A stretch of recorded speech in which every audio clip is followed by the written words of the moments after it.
Hi everyone, कैसे हो सारे। होप आप लोग यहाँ भी होंगे, अच्छे होंगे। आज की इस वीडियो में हम लोग बात करने वाले हैं कि आप बीए हिस्ट्री ऑनर्स में कैसे आप एडमिशन ले सकते हो दिल्ली यूनिवर्सिटी में। आइए हम लोग प्रॉपर इन्फॉर्मेशन को समझते हैं। अगर आप 2025 में दिल्ली यूनिवर्सिटी में एडमिशन लेना चाह रहे हो बीए ऑनर्स हिस्ट्री में, तो आपका क्या एडमिशन प्रोसेस यहाँ पे रहता है। आप कौन सा सब्जेक्ट लोगे CUET UG में कि आप यहाँ पे एलिजिबल हो जाते हो। कौन कौन सा कॉलेज है, सीटों की संख्या क्या रहती है, ठीक है, क्या क्या आपको ध्यान रखना है, इस वीडियो के अंदर हम लोग कवर करेंगे। ठीक है, छोटी सी वीडियो होगी, होपफुली आपका क्लियरिटी हो जाएगा। सबसे पहली बात, अगर आप लोग CUET का एप्लीकेशन फॉर्म फिलअप करने जा रहे हो तो दिल्ली यूनिवर्सिटी का कुछ सब्जेक्ट रिक्वायरमेंट होता है, उसी के सब्जेक्ट रिक्वायरमेंट के बेसिस पे आपका एडमिशन होगा। और CUET का एंट्रेंस देना कंपलसरी है, उसी के बेसिस पे आपका एडमिशन होगा। ठीक है, और उसमें सब्जेक्ट जो रिक्वायरमेंट है दिल्ली यूनिवर्सिटी का, उस सब्जेक्ट को आपको वहाँ पे सेलेक्ट करना होगा। ठीक है, यहाँ तक क्लियर हो चुका है। आपका जो एडमिशन प्रोसेस है CUET के थ्रू होगा। आपको अभी क्या करना है, रजिस्ट्रेशन करना है। जो NTA के वेबसाइट पे जाके आप CUET UG का रजिस्ट्रेशन करोगे। रजिस्ट्रेशन करने के बाद वहाँ पे जो भी उस रजिस्ट्रेशन के दौरान अपना सब्जेक्ट डालोगे, आप इंट्रेंस देने जाओगे। जब भी इंट्रेंस उनका कंडक्ट होगा, इंट्रेंस देने के बाद आपका जब रिजल्ट आ जाएगा, एक स्कोर कार्ड मिलेगा, उसके बाद आपका वहाँ पे काम ख़त्म हो जाता है। अब उस स्कोर कार्ड का आपका काम पड़ने वाला है दिल्ली यूनिवर्सिटी का, जब ये लोग फॉर्म रिलीज करेंगे वहाँ पे पड़ेगा। सिंपली आपको अप्लीकेशन नंबर डालना पड़ेगा CUET UG का, वो ऑटोमेटिकली आपका डिटेल वहाँ से ले लेंगे। और आप जो भी है फॉर्म फिलअप कीजिएगा। रिजल्ट आने के बाद ही ये लोग फॉर्म रिलीज करते हैं, वहाँ पे आपको फॉर्म को फिलअप करना है, सब्जेक्ट मैपिंग करना है। अगर आप जो भी सब्जेक्ट इनका रिक्वायरमेंट है उस हिसाब से आप लिए हो, तो आप बीए हिस्ट्री ऑनर्स में आप एलिजिबल हो जाते हो। कुछ ऐसा मोटा मोटी आपका प्रोसेस रहता है। अब देख लीजिए आपको CUET में कौन सा सब्जेक्ट लोगे कि आप एलिजिबल होगे। ठीक है, अब देख लीजिए यहाँ पे दो कॉम्बिनेशन है। अगर दोनों में से कोई एक कॉम्बिनेशन में आप मतलब एलिजिबल हो जाओगे तो डेफिनेटली आप एलिजिबल हो यहाँ पे। तो सबसे पहला कॉम्बिनेशन है any one language from list ए। कोई एक लैंग्वेज आपको लिस्ट ए में से ले लेना है। ठीक है, अभी हम लोग थोड़ी देर में लिस्ट ए और लिस्ट बी पे भी चलते हैं, कौन कौन सा सब्जेक्ट है। ठीक है, तो एक लैंग्वेज आपको लिस्ट ए में से ले लेना है, और any 3 subject from list B. कोई 3 सब्जेक्ट आप लिस्ट बी में से ले लोगे, ठीक है, आप एलिजिबल हो जाओगे।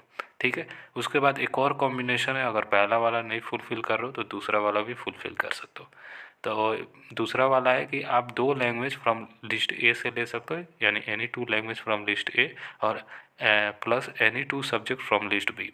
लिस्ट बी से 2 सब्जेक्ट आप ले सकते हो, 2 लैंग्वेज और 2 लिस्ट बी से सब्जेक्ट ले सकते हो, तब आप एलिजिबल हो जाओगे। अब हम लोग बात कर लेते हैं कि लिस्ट ए में कौन कौन सा सब्जेक्ट है, लिस्ट बी में कौन कौन सा सब्जेक्ट है। ये ध्यान रखिएगा, अगर आप जो भी सब्जेक्ट सेलेक्ट करोगे, ठीक है, अगर मान लीजिए लिस्ट ए में से जो सब्जेक्ट सेलेक्ट कर रहे हो लैंग्वेज, तो आप क्लास 12th में पढ़े होना चाहिए। ठीक है, यानी आपका पास क्लास 12th में वो सब्जेक्ट रहना चाहिए, आपके मार्कशीट में वो सब्जेक्ट रहना चाहिए, तभी आप एलिजिबल होगे।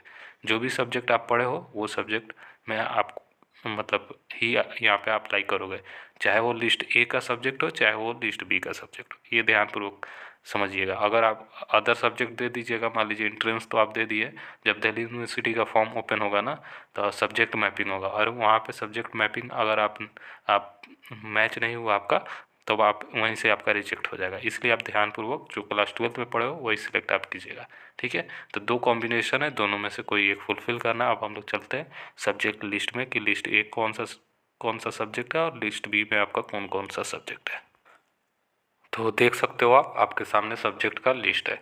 अब जो लिस्ट ए था उसमें आपको लैंग्वेज चूज करना था, तो इसमें से आपको कोई एक लैंग्वेज आप चूज कर लीजिएगा। अगर आप कॉम्बिनेशन 1 में अगर आप मतलब एलिजिबल होना चाह रहे हो, तो अगर आप कॉम्बिनेशन 2 में जाना चाह रहे हो तो इनमें से कोई 2 सब्जेक्ट आप चूज कर लीजिएगा, जो भी आप क्लास 12th में पढ़े हो। यहाँ तक क्लियर हो चुका है।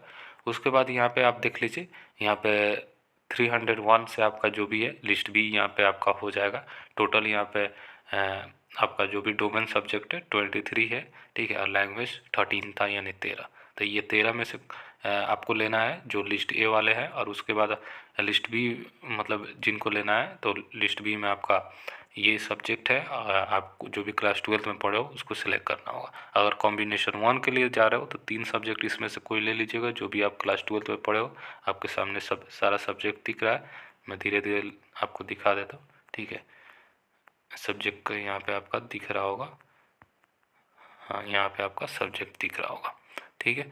तो सिंपल सा है, अगर आप कॉम्बिनेशन 1 में हो तो आपको 3 सब्जेक्ट इसमें से लेना होगा। अगर आप कॉम्बिनेशन 2 में मतलब एलिजिबल होना चाह रहे हो तो इसमें से 2 सब्जेक्ट आपको लेना होगा।